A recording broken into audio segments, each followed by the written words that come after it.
আলোচনা করছি রবির সঞ্চার নিয়ে। আগামী 16ই নভেম্বর 2025 রবি তো প্রত্যেক মাসেই তার সঞ্চার ঘটায়, তার রাশির পরিবর্তন ঘটে। তাহলে কেন আমরা পৃথকভাবে আলোচনা করছি সেটা কিন্তু বুঝতে হবে। এটি কিন্তু একটা গভীর ইম্প্যাক্ট আমাদের জীবনে দেয়।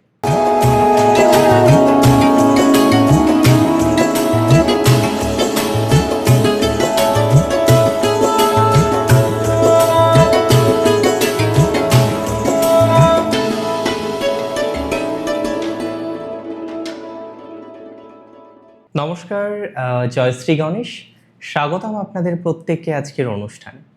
আলোচনা করছি রবির সঞ্চার নিয়ে। আগামী 16ই নভেম্বর 2025 রবি প্রবেশ করবেন বৃশ্চিকে, এবং এই ট্রানজিট নিয়ে এত কেন আলোচনা?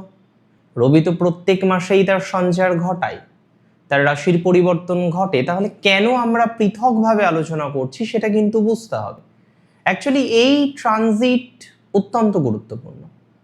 রবি প্রতি মাসে রাশি পরিবর্তন করলেও নিচস্থ থাকার পর রাশি পরিবর্তন করা, এটি কিন্তু একটা গভীর ইম্প্যাক্ট আমাদের জীবনে দেয়। অ্যাকচুয়ালি 16ই নভেম্বর 2025 ঠিক দুপুর 1:40 নাগাদ, 19-20 সময় হতে পারে সামান্য, রবি বৃশ্চিকে প্রবেশ করবে, সেখানে অবস্থান করবে, এবং রবির এই অবস্থান আমরা দেখতে পারবো প্রায় 1 মাস। 16ই ডিসেম্বর ভোরবেলা পর্যন্ত রবি এই রাশিটিতে আছে, ভোর 4টে সামথিং পর্যন্ত, 4:54 সম্ভবত। রবির এই অবস্থান মেষের জন্য কার্যত গুরুত্বপূর্ণ। মেষের পঞ্চমপতি রবি নিচস্থ ছিলেন, মেষের সন্তান সংক্রান্ত বিষয়ে আমরা ডিস্টারবেন্স দেখলাম। দ্বিতীয়ত আমরা দেখতে পারলাম মেষের অনেকেই তো ক্রিয়েটিভিটি, অ্যাক্টিভিটি বা সোকল্ড বিষয়বস্তুগুলির সাথে যুক্ত। এখন এই যারা ক্রিয়েটিভিটিতে আছেন, অ্যাক্টিভিটিতে আছেন, সোকল্ড নানা রকমের বিষয়বস্তুর সাথে সংযুক্ত আছেন, কিন্তু একটা স্ট্রেস কম বেশি আপনাদের চলছে, বেশ স্ট্রেস চলছে, যে ক্রিয়েটিভিটি নিয়ে, ক্রিয়েটিভ বিষয়বস্তুগুলো নিয়ে আপনি যেন ঠিক সুবিধা করতে পারছেন না। যেভাবে আপনার উন্নতি হওয়ার কথা ছিল, যেভাবে আপনার পরিণতি হওয়ার কথা ছিল, যেভাবে আপনার প্রোগ্রেসটা আরো বেশিভাবে হওয়ার কথা ছিল, সেই প্রোগ্রেসটা আপনি করতে পারছেন না।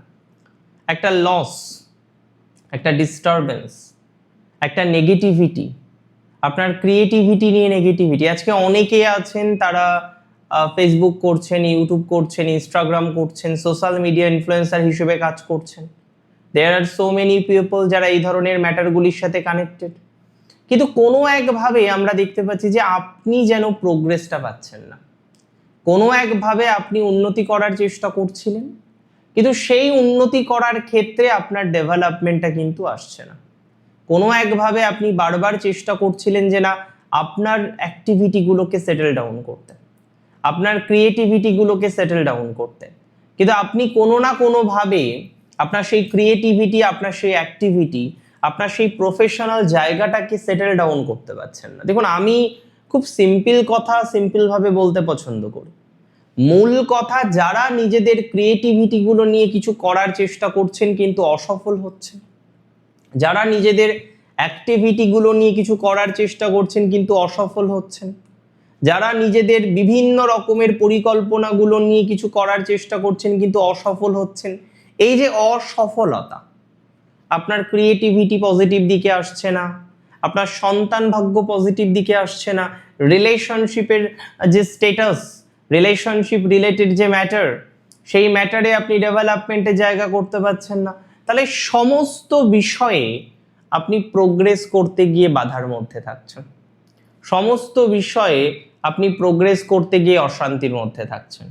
একটা কথা মাথায় রাখতে হবে যে অশান্তি থেকে বেরোতে পারবেন, বিকজ নিচস্থ তো আর থাকছে না, তবে নতুন কিছু ট্রান্সফরমেশন হতে পারে।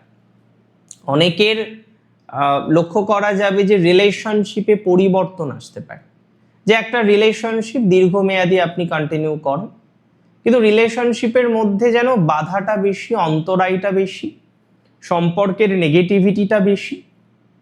যতবার আপনি ঠিক করার চেষ্টা করেন তার থেকে নেগেটিভ ভাইবসটা আপনার বেশি আসে। যতবার আপনি সম্পর্কজনিত বিষয়ে পজিটিভ দিকটি তৈরি করার চেষ্টা করেন, ততবার আপনার নেগেটিভিটিটা বারবার আসে।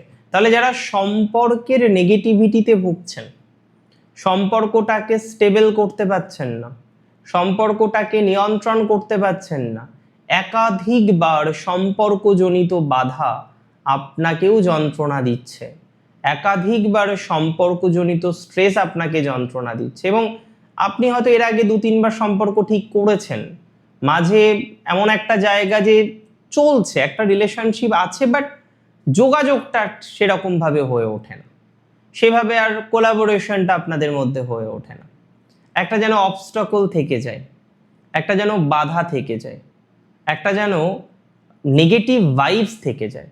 তো এই যে নেগেটিভ ভাইবস আপনাদের মধ্যে থেকে যাচ্ছে, এই যে অবস্টাকল আপনাদের মধ্যে থেকে যাচ্ছে, হাজার রকম চেষ্টা করেও যারা অবস্টাকল থেকে বেরোতে পারছেন না, আমি বিশ্বাস করি এই অবস্টাকল থেকে বেরোনোর জায়গা কিন্তু কম হোক বেশি হোক আপনারা দেখতে পারবেন।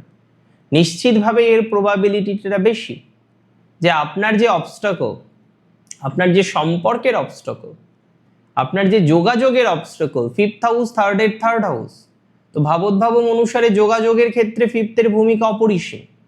অনেকেই হয়তো বিষয়টা সম্পর্কে একটু নতুন শুনছেন, but this is very practical. শুধুমাত্র 5th মানে চাইল্ড বার্থ নয়, শুধুমাত্র 5th হাউস মানে রিলেশনশিপ নয়। আপনি পার্টনারশিপ বিজনেস করছেন, আপনার পার্টনার বারবার জয়লাভ করে, আপনি হেরে যাচ্ছেন, তাহলে 5th house is very strong here.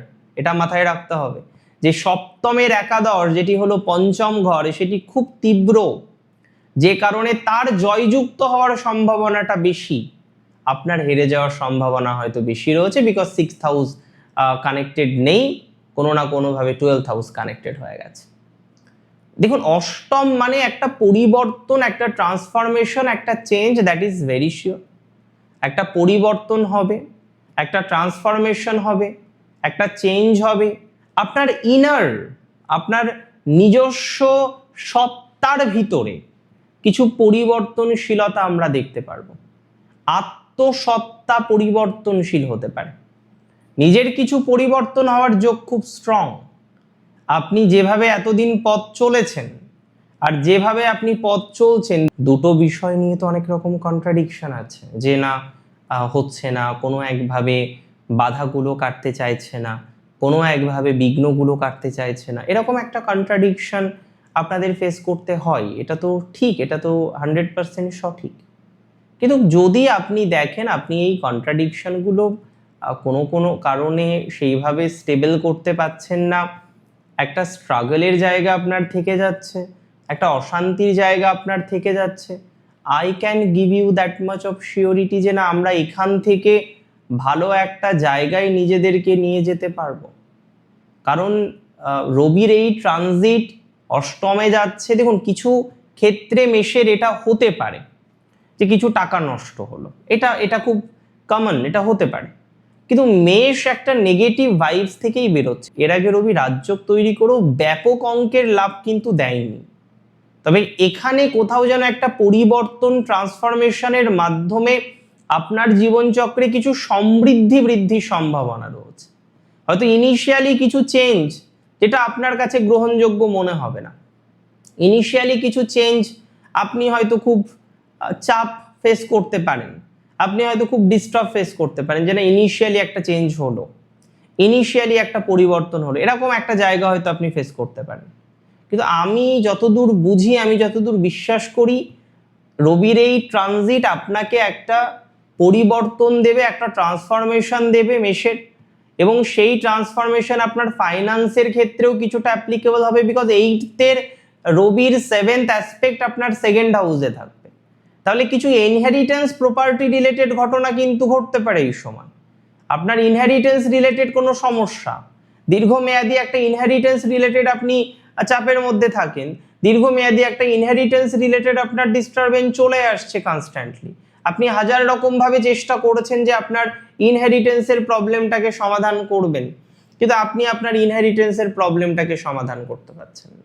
হাজার রকম চেষ্টা বা প্রচেষ্টা করেছেন আপনার ইনহেরিটেন্স রিলেটেড জটিলতাগুলোকে সমাধানযোগ্য জায়গায় একটা আপনি আনবেন, কিন্তু আপনি এখানে ব্যর্থ হচ্ছেন। আপনি এখানে যেন একটা অনিশ্চয়তার জায়গা খুঁজে পাচ্ছেন, আপনি এখানে যেন একটা স্ট্রাগলের জায়গা খুঁজে পাচ্ছেন, এবং এই যে স্ট্রাগল, এই যে একটা অনিশ্চয়তা, এই যে একটা অনিশ্চয়তার ভাইবস যেটা আপনি কনস্ট্যান্টলি ফেস করছেন, এই ভাইবস থেকে কিন্তু বেরোনোর যে প্রবাবিলিটিটা রয়েছে সেটা কিন্তু হিউজ পরিমাণে থাকছে। এই ভাইবস থেকে আমরা সামথিং বেটার, একটু ভালো জায়গায় কিন্তু নিজেদেরকে নিয়ে যেতে পারবো, তার প্রবাবিলিটিটা অনেক অনেক অনেক বেশি। এবং ইনহেরিটেন্সের ক্ষেত্রে যাদের ল লিটিগেশন পর্যন্ত চলছে, দেখুন না এই সময়ে, বিকজ রবি তো রোজ রোজ আর অষ্টমে যায় না। হ্যাঁ, 8th হাউস রবির খুব কমফোর্টেবল প্লেস নয়, দ্যাট ইজ ভেরি ট্রু, কিন্তু তারপরেও যেহেতু তার নিচস্থ অবস্থার পরবর্তী একটা ট্রানজিট এটা, এবং 5th 8-এর কম্বিনেশন একটা ট্রান্সফরমেশন দেবে, সেটা প্রেমে হোক, সেটা সন্তানের ক্ষেত্রে হোক, সেটা অ্যালিগেশন থেকে বেরিয়ে আসার ক্ষেত্রে হোক, সেটা মেন্টালি কিছুটা নিজেদের সেটেল ডাউন করার জন্য হোক, একটা পজিটিভিটি সামহাও আপনারা পাবেন। Take my surety and assurity both. অনেক ভালো থাকুন আপনারা প্রত্যেকে, সুস্থ থাকুন, স্বাভাবিক থাকুন। জয় শ্রী গণেশ।